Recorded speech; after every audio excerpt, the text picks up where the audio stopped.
Michelle Wolf is bold, fearless, risky, and even obscene at times. Her show, The Break, is a breakthrough for women in comedy. Look, I'm at a desk now. Uh-oh, you see a woman at a desk, that can only mean one thing: feminism.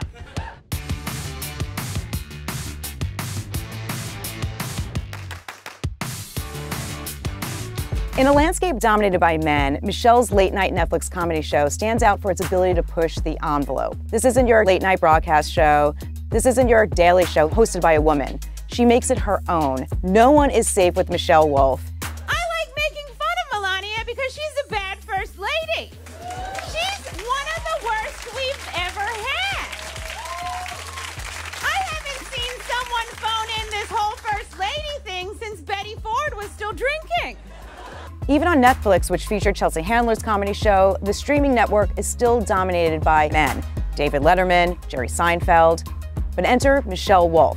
Her show was in the works even before the White House Correspondents' Dinner made her a household name. Before that, she worked in finance for years. Then she did some improv, landed a gig at Seth Meyers' show, then The Daily Show with Trevor Noah. If it feels like she came out of nowhere, it's because she kind of did.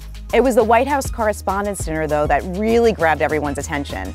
I actually really like Sarah. I think she's very resourceful. Like, she burns facts, and then she uses that ash to create a perfect smoky eye. Like, maybe she's born with it. Maybe it's lies. It's probably lies. What stands out even more than her jokes is her ability to own them. A lot of people wanted to take her down for her comments about Sarah Huckabee Sanders, calling her anti-feminist, but she's able to turn that around by refusing to apologize and echo the sentiment that a lot of people were feeling in a very nuanced way. And for the record, that was not a looks-based joke. That was about her ugly personality. She has the Mario Batali of personality. It's the reason The Break works. Michelle continues to use her unapologetic nature to turn it into her brand of comedy. There's nothing anti-feminist about not supporting certain women. It's hard to talk about Michelle Wolf without talking about her literal voice. It's shrill, but she won't apologize for that either.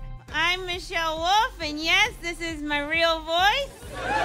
Throughout The Break, she pushes boundaries, recently taking down former President Bill Clinton.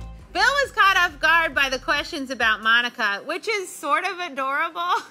He's like the most famous Me Too of all time, and he was still like, surely they'll only ask me about my new work of airport fiction. She uses Clinton to make a larger point about apologies in general. And as I mentioned, I don't apologize, but I'm happy to help you guys apologize, and I'm gonna do it in a way that even the Bill Clintons of the world can get on board with, using a saxophone. This is Saxophone Apology! She even makes a nod of solidarity to Samantha Bee, who recently had to apologize for her feckless comment. Do something about your dad's immigration practices, you feckless But Michelle turns that around in a way that it's hard to be mad at her. Legal abortion is like eating dinner at a hot new restaurant. You know reservations technically exist, but they make it annoyingly hard to get one. The government's like a feckless host.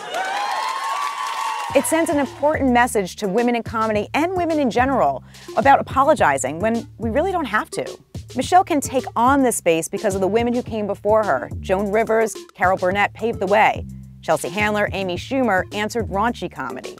There's also the men who support women in comedy. Seth Meyers made it a point to employ women in the writer's room, and his segment, Jokes Seth Can't Tell, acknowledges the need for different perspectives. I'm black. And I'm gay. And we're both women. And I'm not. Michelle is part of a new era of comedy where we're seeing more women like Tiffany Haddish, Robin Thede, Ali Wong, who are getting more nuanced about their own experiences. Now, the show isn't perfect. It has some awkward moments, some jokes fall flat, there are some kinks to be worked out. But seeing a young woman push the envelope and take risks is an inspiration for other women who want to break through and show their uniqueness in their own ways. I'd say we need more Michelle Wolfs in the world.